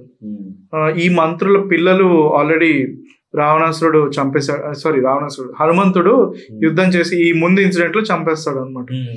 సో అక్కడ అట్లా యాక్చువల్ గా అలా మొత్తం అంతా అందరు కూర్చొని మినిస్టర్స్, అడ్వైజర్స్ అలా కూర్చొని ఉంటారు. అండ్ ఇంకొక వరుసలో కొడుకులు కూర్చోవాలి, కాకపోతే వాళ్ళలో కూడా ఒక అతను అక్షయ్ కుమార్ని హనుమంతుడు చంపేశాడు. ఇంకా ఇంద్రజిత్ ఒకడు ఉన్నాడు ఇప్పుడు. సో అలా అంటే తన కూర్చున్న చోట మొత్తం అందరు ఇట్లా ఫిల్అప్ అయిపోయి ఉంటారు అనమాట. అలా డిస్క్రిప్షన్ ఉంటాయి. అండ్ చాలా ఏమంటారు భారీ ఆకారం ఉంటుంది అనమాట రావణాసురుడికి. నార్మల్ గా మనం మూవీస్ లో చూస్తున్నట్టయితే కాదు, ఈజ్ అంటే వెరీ హ్యూజ్ హ్యూమంగస్ షేప్ లోనే ఉంటాడు. సో మీరు చెప్తున్న రెఫరెన్సెస్ అన్ని ఇప్పుడు ఆదిపురుష్ మూవీ ఉంది, మోర్ ఆఫ్ చాలా గ్రౌండ్ బ్రేకింగ్ గా చూపించాడు రావణ్ణి. లైక్ మనం ఇంత ముందు ఎప్పుడు మన యానిమేటెడ్ సిరీస్ లో గానీ సినిమాల్లో గానీ మనం అలా చూడలేదు రావణ్ ఎప్పుడు. లైక్ కంప్లీట్ బ్లాక్ టెక్స్చర్ ఉన్న kingdom, black and gold. But actually ఇక్కడ కాంట్రడిక్షన్ అన్నమాట. లంక ఎప్పుడు అట్లా లేదు. That is what I am going to ask. Lanka అసలు అట్లా లేనే లేదు అన్నమాట. As per scripture it is Kanchanalanka. Kanchanalanka అంటే కంప్లీట్ గా గోల్డ్ తో తయారు చేసింది.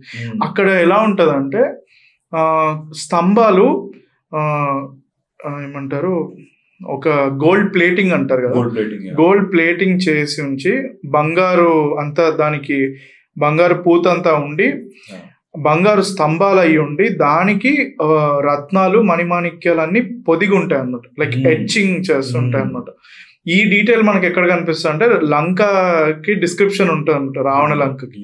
ఆ డిస్క్రిప్షన్ లో మనకి ఇదంతా డీటెయిలింగ్ అంతా ఉంటుంది. వార్కి వెళ్ళినప్పుడు నేను విన్నది ఏంటి అంటే దట్ రామ హిమ్సెల్ఫ్ కొన్ని లక్షల మందిని వేసేసాడు. Like through his just bow and ఆరో అండ్ స్పీడ్ అండ్ యాక్యురసీ, వీటన్నిటి పట్టుకొని కొన్ని లక్షల మందిని లేపేశాడు. అంటే ఆర్మీ అందరూ చూసి నోరు తెరుచుకొని చూస్తా ఉన్నారు.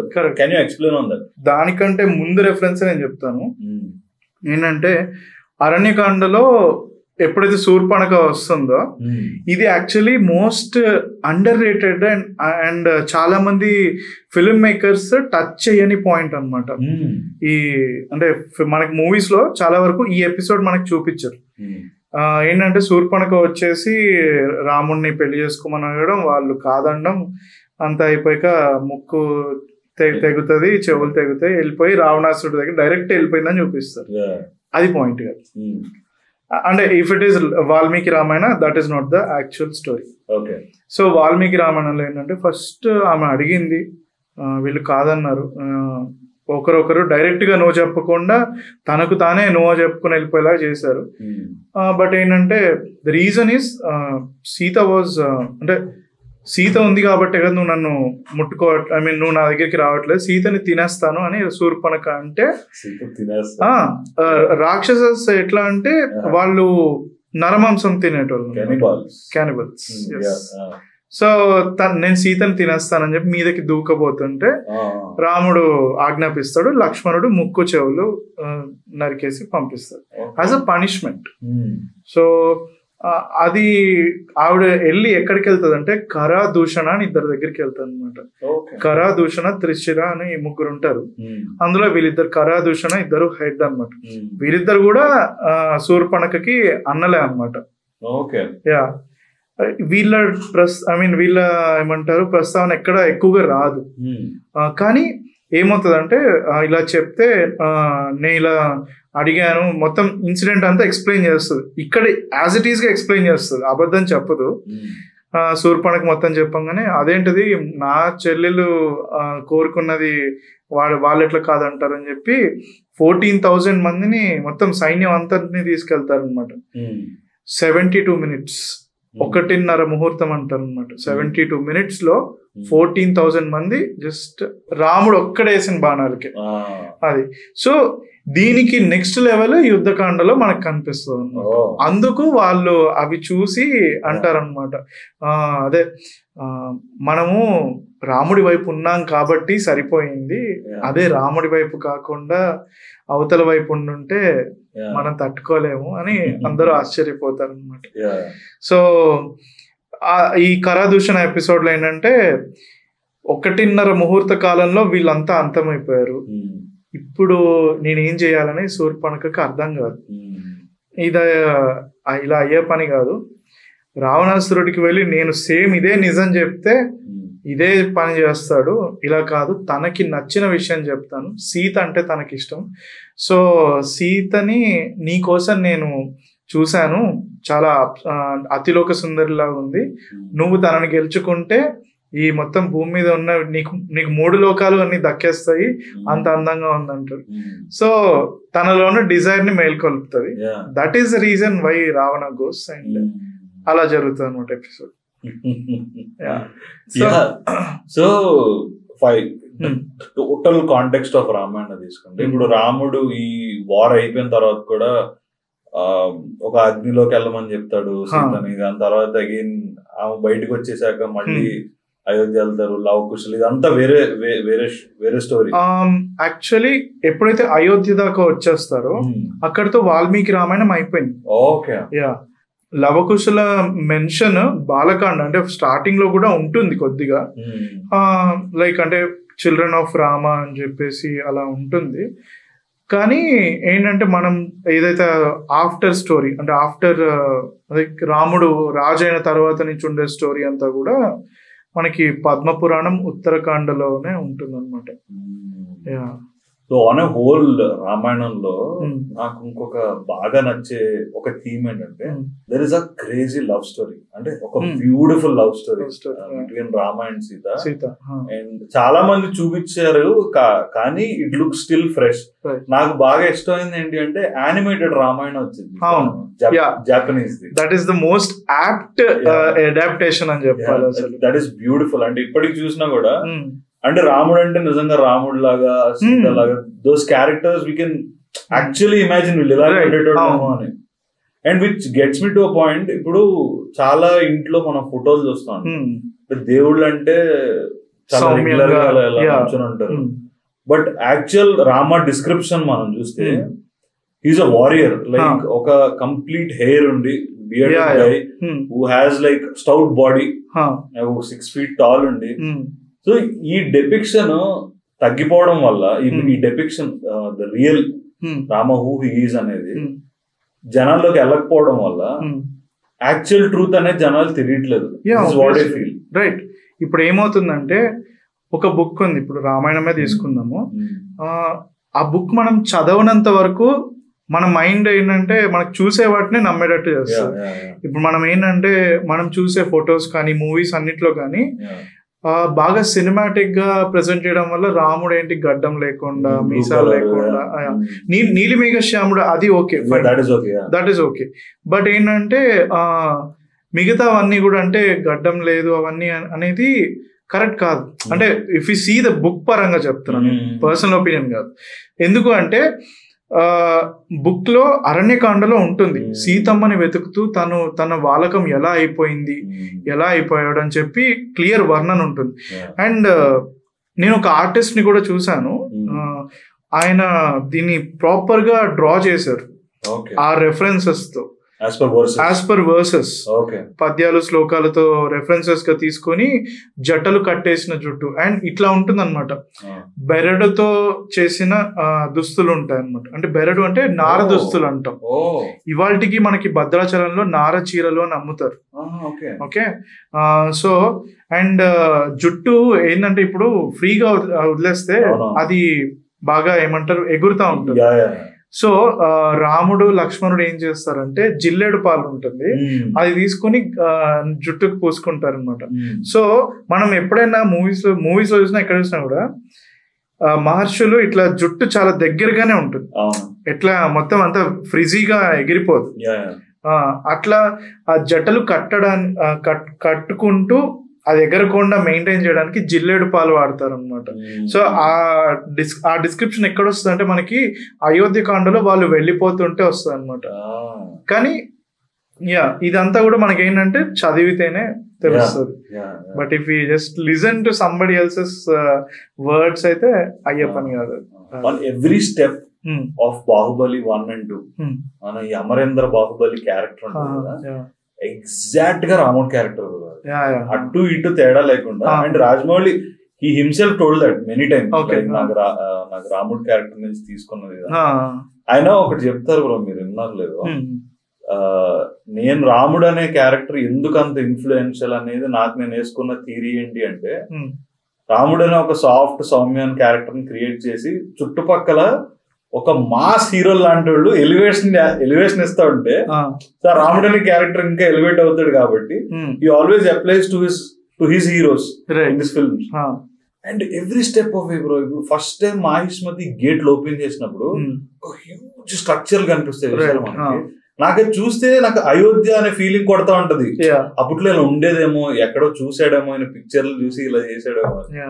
So on a whole context Ramayan characters నుండి రామ, లక్ష్మణ, సీత వీళ్ళ దగ్గర నుండి as human beings what should be learn? Every character అంటే ఇప్పుడు ఒక్కొక్క క్యారెక్టర్ చెప్పాలి అంటే, రాముడిలాగా అంటే it's a very tough task being Rama. But try చేయొచ్చు, అన్ని ట్రై చేయలేం. ఎందుకంటే రాముడిలో ఉన్న టఫెస్ట్ క్వాలిటీ ఏంటంటే ఆయన ఏం చేసినా అందంగా ఉంటుందని ఉంటుంది అనమాట. ఏం చేయక్కర్లా, లైక్ జస్ట్ మామూలుగా ఉన్నా, నవ్వినా, అదేంటది నిద్ర నుంచి లేచిన, అట్లా ప్రతి ఒక్క పోస్చర్ లో ఆఖరికి బాణం ఎక్కువ పెట్టిన కోపం కూడా అందంగానే ఉంటది అంటారు. ఇది చాలా కష్టం. ఇప్పుడు రాముడి కోపం కూడా అందంగా ఉంటుందని మనకి ఎప్పుడు అంటే, సముద్రుడి మీద బాణం ఎక్కువ పెడతాను, నేను ఇంత ట్రై చేస్తున్నా, నువ్వు నాకు సమాధానం ఇవ్వట్లేదు అని చెప్పి. అమేజింగ్ అనిపించింది బ్రో నాకు. ఓకే, సీన్ అమేజింగ్ అనిపించింది. VFX and all okay, VFX that's fine. ఏంటంటే ఆ సీన్ లో లైక్ అక్కడ రాముడి కోపం అది కూడా అందంగా ఉంటుంది. But can we do it అని అంటే, మన మనుషులు ఎవ్వరు కోపం వస్తే చూడడానికి చాలా చికాగ్గానే ఉంటుంది. మనం అద్దంలో చూసుకున్నప్పుడు కోపం వచ్చినప్పుడు ఏంటి ఇలా ఉన్నామా అని అనిపిస్తుంది. So that some things are tough to achieve, but చూసి నేర్చుకోవచ్చు, అంటే ట్రై చేయొచ్చు at least. Still at any kind. ఆ స్టిల్నెస్. ఇప్పుడు సీతమ్మని ఎత్తుకెళ్ళిపోయాడు, బాధ కలిగింది, కానీ అది బాధతో ఓకే ఫస్ట్ బాధే వస్తుంది, కానీ నెక్స్ట్ వచ్చేది కోపం. మామూలు మనుషులకైతే బాధ కోపంలోకి మారిపోతుంది. మనం కోపాన్ని ఇంకా ఎక్కువ పెంచుకుంటే నెగిటివ్ కి డౌన్ అయిపోతాం. బట్ ఇఫ్ వి అది ఏమంటారు, ఆ కోపాన్ని కాకుండా బాధని దిగమింగుకొని దీన్ని నెక్స్ట్ ఏం చేద్దాం, నెక్స్ట్ సొల్యూషన్ ఏంటి, అలా వర్కౌట్ చేయగలిగితే దెన్ దట్ ఈస్ వేర్ అంటే మనం అక్కడి నుంచి నేర్చుకుంటున్నట్టు, ఇవాల్వ్ అవుతున్నట్టు, అండ్ సంథింగ్ ఏదో నేర్చుకున్నాం అన్నట్టు practical thinking. And second thing అదే లక్ష్మణ, ఆబ్వియస్లీ సపోర్టింగ్ యువర్ సిబ్లింగ్స్, నీ తోటి వాళ్ళని అవసరం వచ్చినప్పుడు అండగా ఉండడం, బ్రదర్హుడ్ మెయిన్. ఇంకా కరెక్ట్ చెప్పాలంటే బ్రోకోడ్. లాయల్. అండ్ ఏంటంటే వీలైనంత వరకు గివింగ్ యువర్ 100%, అంటే డౌట్ చేయకపోవడం. ఇవాళ అందరూ అట్లా ఉంటారని ఏం చెప్పను కానీ, బట్ ఎంత కాదనుకున్నా సొంత వాళ్ళని డౌట్ చేసే వాళ్ళు ఉంటారు. యా, సీతమ్మ ఎందుకు అంత గొప్ప అంటే, వేరే వాళ్ళందరూ కూడా అలా ఎత్తుకొచ్చేసినాను కూడా సీతమ్మ లాగా వాళ్ళు అంతగా ఏమంటారు ప్రొటెస్ట్ చేయలేదు, అట్లా అంత స్ట్రాంగ్ గా ఉండలేదు అనమాట. నువ్వు నన్ను ముట్టుకోకూడదు, నేను నిన్ను ముట్టుకోనివ్వను, ఇట్లాంటివి ఏవి కూడా ఐ మీన్ ఎదురు తిరగలేదు. At a point of time వాళ్ళు ఓకే ఫైన్ ఇంకా గేవ్ అప్ అన్నమాట. అది నెవర్ గివ్ అప్ అనేది, నాట్ గివింగ్ అప్ అనేది మనకి సీతమ్మలో ఇంకా ఎక్కువ కనిపిస్తుంది. యా, అండ్ ఫైనలీ రావణాసురుడు అయితే ఒకటి, don't become slave of your desires. అంటే నీ డిజైర్ కి నువ్వు బానిస అయిపోతే దట్స్ వేర్ యువర్ డౌన్ఫాల్. తమ్ముడిని పోగొట్టుకున్నాడు, దగ్గర ఉండాల్సిన విభీషణుడు దూరం అయిపోయాడు, కుంభకర్ణుడు చనిపోయాడు, కొడుకులు పోయారు, రాజ్యం పోయింది, సైనికులు పోయారు, సైన్యం పోయింది, ఒకే ఒక్క డిజైర్ వల్ల. లేదు అంటే హనుమంతుడు అంతటి వాడే వచ్చి నువ్వు గొప్పవాడివి అని అట్లా అనుకున్నాడు చూసి. మరి అది అంటే మన వాళ్ళు మనల్ని పొగడ్డం గొప్ప కాదు, మన ప్రత్యర్థులు మనల్ని వచ్చి పొగడ్డం అనేది దట్ ఈస్ అల్టిమేట్ కదా. So yeah, and finally Hanuman నుంచి మనం నేర్చుకోవాల్సింది ఆబ్వియస్లీ యువర్ స్ట్రెంగ్త్, అంటే మన బలం అనేది లిమిట్లెస్. అది మనం ఆలోచించం. మనం చూస్తున్నాం చాలా మంది 60s లో ఫిట్నెస్ ఫ్రీక్స్ అయిన వాళ్ళు ఉన్నారు, అండ్ 50s లో బాగా ఏమంటారు not only material success, spiritual success కూడా పొందిన వాళ్ళు ఉన్నారు.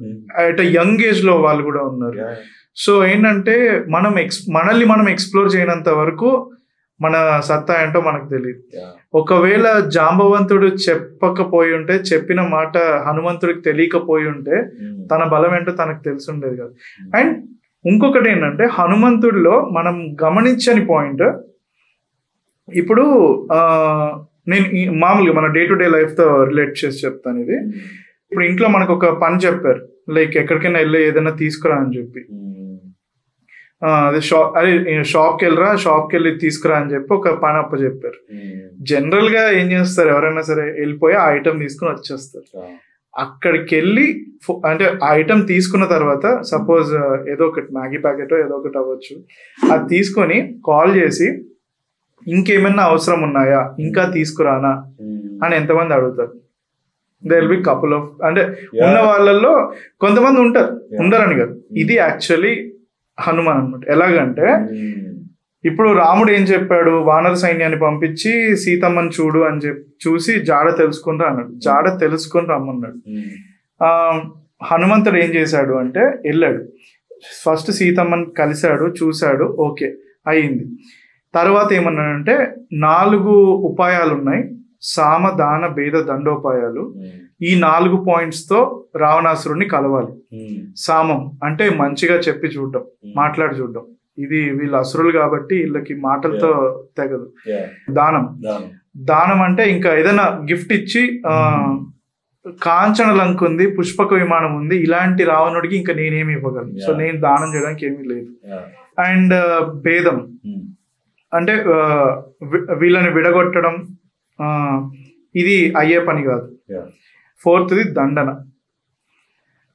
దండన అంటే పనిష్ చేయడం. వీళ్ళకి దండనే రైట్ కాబట్టి ఏం చేద్దామంటే ముందు ఇక్కడ వీడికి నచ్చిన దాన్ని నేను పీకేస్తాను, మొత్తం అశోక వనాన్ని చిన్నాభిన్నం చేస్తాను, వాళ్ళు వస్తారు, నన్ను తీసుకెళ్తారు. ఫైనలీ లంకని రావణాసురుని కలిశాడు, ఏంటి లంకా దహనం చేసి వచ్చాడు. లంకా దహనంలో చాలా మంది రాక్షసులు చనిపోయారు. ఇక్కడ ఏంటంటే ఉన్నదానికంటే ఇంకా ఎక్కువ అచీవ్ చేశాడు. సో సేమ్ థింగ్, లైక్ వెళ్ళి అక్కడ పని చేయడం ఒకటే కాదు, ఇంకేమన్నా అవసరమా, ఇంకా దీనికంటే ఇంకా నేను ఏదైనా ఒక గోల్ ఉంది, నేను ఆ గోల్ అచీవ్ చేశాక దీన్ని నెక్స్ట్ ఇంకేం చేయగలను, దీంతో పాటు ఇంకేం చేయగలను. సో ఎన్హాన్సింగ్ అంటే కాల్చి వచ్చాడు అది. So Rama is a character, Krishna is an another character, and so on so forth, another gods or another character. So చాలా మంది క్వశ్చన్ చేసేది ఏంటి అంటే that did these characters really lived? Did these characters really live? And did they live in India? ఏంటి దానికి ఒక proof ఏంటి అనేది చాలా మంది మాట్లాడుతారు. What do you want to say about this? నేనైతే పర్సనల్ గా చూస్తే దీని గురించి, if you start figuring out ఒక సైంటిఫిక్ ఎవిడెన్స్ ఇదంతా కూడా మనకి అంటే మనకైతే అందదు. లైక్ మనకంత అందుబాటులోకి మేబీ మన టెక్నాలజీ ఇంకా అంత అప్గ్రేడ్ కాలేదు, లేకపోతే మన లెవెల్ ఆఫ్ అండర్స్టాండింగ్ ఇంకా అంత లేదని నేను అనుకుంటున్నా. రాదర్ దెన్ దట్ నేను అనుకునేది ఏంటంటే మనం ఇది నిజమా కాదా అని ఆలోచించే బదులు బిట్వీన్ ద లైన్స్ అది మనకి ఇంపార్టెంట్. ఈ కథలో నీతి ఏంటి, ఇందులో మనకు పనికొచ్చేది ఏంటి, ఎందుకంటే మనకు చుట్టూరా కల్చర్ అంతా అదే ఉంది. సో మనకు అందులో పనికొచ్చేది ఏదో అది తీసుకుందాం. ఓకే, ఈ డిబేటబుల్ పాయింట్స్ అంతా మనం ఏమైనా చేయబోతున్నాము, ఓకే తెలుసుకుంటాము, ఓకే నిజమా కాదా అని. తర్వాత ఏంటి, వి డోంట్ నో. సో కానీ what is useful in that, what moral does it teach me అని అంటే అవి మనకి ఎక్కడ పనికి వస్తాయి అంటే day to day life issues ని ట్యాకిల్ చేయడానికి హెల్ప్ అవుతుంది. అండ్ వన్ మోర్ థింగ్, మనం డైలీ ఈ రిచువల్స్ ఎందుకు చేస్తున్నాం, దీంట్లో ఉన్న సైంటిఫిక్ థింగ్స్ ఏంటి, like sleeping in a direction అవ్వని, లేకపోతే eating at a right time, పలానా టైంకే ఎందుకు తినాలి, ఇప్పుడు అర్లీ మార్నింగ్ ఎందుకు లెగాలి, సన్లైట్ అర్లీ మార్నింగ్ సన్లైట్ ఎందుకు అవసరం, ఇలాంటివన్నీ మనం సైన్స్ బుక్స్ ఒకటే కాకుండా వీటిల్లో కూడా ఉన్నాయి. సో అవి మనకు తెలుస్తుంది. సో వాటి మీద ఫోకస్ చేయడం వల్ల ఓకే వీఆర్ గోయింగ్ ఆన్ అంటే ఇక్కడ 2 tracks వెళ్తున్నాయి సైడ్ బై సైడ్ ప్యారలల్ గా ఒక క్లారిటీ వస్తుంది. సో ఫైనలీ టు కంక్లూడ్, ఇప్పుడు మనకి ఇంటర్నెట్ లో 2024 లో ఇంటర్నెట్ కానీ ఆర్టికల్స్ కానీ లైక్ దేర్ ఆర్ యూట్యూబ్ కానీ 100 సోర్సెస్ ఆఫ్ ఇన్ఫర్మేషన్. ఇప్పుడు వెస్టర్న్ ఫిలాసఫీ అవ్వచ్చు, బిజినెస్ రిలేటెడ్ బుక్స్ అవ్వచ్చు, సెల్ఫ్ ఎంపవర్మెంట్ రిలేటెడ్ బుక్స్ అవ్వచ్చు, there are so many types, right? So ఈ మెటీరియల్ అంతా అవైలబుల్ గా ఉన్నప్పుడు why should somebody go and pick Puranas and read? Okay, 2 things నేను చెప్తా. ఫస్ట్ థింగ్ ఏంటంటే most of the western philosophies నేను చూసినప్పుడు నేను నోటీస్ చేసింది ఎక్కువగా ఏంటంటే రిజల్ట్ గురించి ఎక్కువ ఫోకస్డ్ గా ఉంటుంది, రైట్? ఇప్పుడు మనం ఈ స్టెప్స్ ఫాలో అయితే ఈ రిజల్ట్ వస్తుంది, 7 principles ఫాలో అవడం వల్ల మనకి ఒక సక్సెస్ వస్తుంది, 10 principles ఫాలో అవడం వల్ల ఇంకేదో ఒక గోల్ అచీవ్ చేస్తాము, ఇలా ఉంటాయి. కానీ మనం చేస్తున్న పని ఎంజాయ్ చేస్తున్నామా లేదా, are we experiencing the life అని చెప్పేవి కొన్నే ఉంటాయి. అంటే ఇప్పుడు నేను ఏమంటున్నా అంటే మళ్ళీ సనాతన ఫిలాసఫీస్ మాత్రమే చెప్తున్నాయంటే నో, వేరే కూడా చెప్తున్నాయి. ఇప్పుడు బుద్ధిజం ఇట్లాంటి వీటిల్లో కూడా ఉన్నాయి, కాదన్ను. కానీ నేనేమంటున్నానంటే ఎప్పుడైనా సరే ఓన్లీ గోల్ ఓరియంటెడ్ గా ఉండడం వల్ల మనకి లైఫ్ లో ఆ సాటిస్ఫాక్షన్ ఉండదు. ఇప్పుడు ఫర్ ఎగ్జాంపుల్ నువ్వు ఇప్పుడు ఈ పాడ్కాస్ట్ చేస్తున్నావు బ్రో, పాడ్కాస్ట్ చేయడం వల్ల ఎంజాయ్ చేస్తున్నావా లేకపోతే వ్యూస్ దాని నుంచి వచ్చే రిజల్ట్ వల్ల ఎంజాయ్ చేస్తున్నావా అంటే what would you answer? At the end of the day podcast చేయడమే నీకు హ్యాపీనెస్ ఇస్తుంది, అందుకనే నువ్వు నెక్స్ట్ ఎపిసోడ్స్ ఇట్లా అన్ని క్రియేట్ చేస్తున్నావు. అది మనకి చాలా మటుకు మనం లూజ్ అవుతున్నాం. అండ్ సెకండ్ పాయింట్, ఏ పండగ వచ్చినా అని కూడా చాలా మంది ఈ రోజుల్లో ఐ హావ్ సీన్ పేరెంట్స్ అన్నమాట, వాళ్ళ పిల్లలకి ఏదో చెప్పాలనుకుంటారు కానీ ప్రాపర్ గా చెప్పలేరు. అరే నేను ఇది ఫెస్టివల్ కి ఇలా చేయమని చెప్దాం అనుకున్నా కానీ వీడు వినట్లేదు, ఆ అమ్మాయి వినట్లేదు. ఇది కామన్ గా నేను నా కంటెంట్ కన్స్యూమర్స్ దగ్గర నుంచి నేను చూసిన రివ్యూస్ అన్నమాట. ఏంటంటే ఇవన్నీ మనం వాళ్ళకి అలవాటు చేయడం వల్ల ఏ పని ఎందుకు చేస్తున్నాం అనే ఒక క్లారిటీ వస్తుంది. ఎనీథింగ్ లైక్ ఒక ఎర్లీ మార్నింగ్ లెగడం అవ్వని, లేకపోతే త్వరగా పడుకోవడం, టైంకి తినడం అండ్ మితిగా తినడం, ఎంత లిమిట్ లో తినాలి అది, అట్లా ఇవన్నీ కూడా ఒక హెల్తీ లైఫ్ స్టైల్ అనేది వస్తుంది. Not only physical health, mental health కూడా వస్తుంది అది.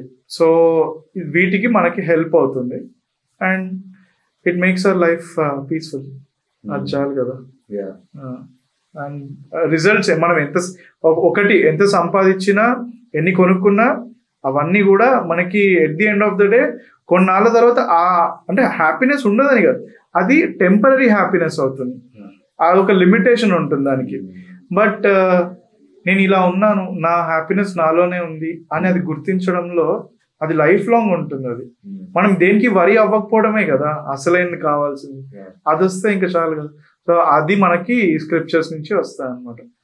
సో కనీసం అంటే ఓకే ఏది చదవలేకపోయినా ఐ వుడ్ సజెస్ట్, ఓకే ఒక మొత్తం పురాణం చదవక్కర్లేదు, 18 పురాణాలు ఏది చదవక్కర్లేదు, సింపుల్ గా ఒక్క బుక్ రామాయణం స్టార్ట్ చేసి చదవండి, బేసిక్ వర్షన్. అది కూడా ఆ దాంట్లో నుంచి వచ్చే ఒక ప్లెజెంట్ ఫీలింగ్, ఇంకా ఆటోమేటికలీ బుక్ రీడింగ్ అనే హ్యాబిట్ డెవలప్ చేసుకుంటే ఆటోమేటికలీ ఇంకా మీకు మీరే పెద్ద పెద్ద బుక్స్ అన్ని చదవడం స్టార్ట్ చేస్తారు.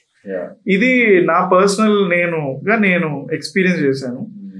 So what you said makes clear point ఏంటంటే ఇప్పుడు మెటీరియలిస్టిక్ వరల్డ్ అనేది హ్యాపీనెస్ ఇస్తుంది of course, like when we work hard and buy something gives us joy, but కొన్ని రోజుల తర్వాత ఆ ఎక్స్పీరియన్స్ మెల్లగా తగ్గిపోతుంది, షార్ట్ లివ్డ్ తగ్గిపోతుంది, పాయింట్ డెడ్ అయిపోతుంది అంతే. somewhere I think getting a tattoo is something like that. Okay, like ఒక tattoo మనం తీసుకుంటాం, ఆ టైం కి మనకు చాలా క్రేజీ ఆ tattoo. లైక్ అరే నేనే తీసుకున్నా ఈ tattoo ఎవరికి లేదు ఇదంతా అనిపిస్తుంది. కానీ యాజ్ టైమ్ గోస్ ఆన్ నువ్వే పట్టించుకో ఆ tattoo. ఏంది ఉంది సరే ఉందిలే. So I think to fit the entire podcast in a few words, what you're saying is Sanatana Dharma anedi it's mainly leading people to leave these materialistic choices and also the materialistic happiness anta pakkan petti like the eternal happiness వైపు వెళ్ళండి, higher consciousness. అంటే materialistic happiness వదిలేసుకోమని కూడా కాదు, experience చెయ్యి, కానీ అదే ఇంకా end అని చెప్పి ఆగిపోకు. So your spiritual needs are important. Spiritual happiness, that is what. Self contentment, very important, right? All right, bro, on that note I'll take a hello from you. Okay. Thank you so much for spending time. Thanks to you for we'll do more and more, bro. I want to learn more. Sure, definitely. Thank you.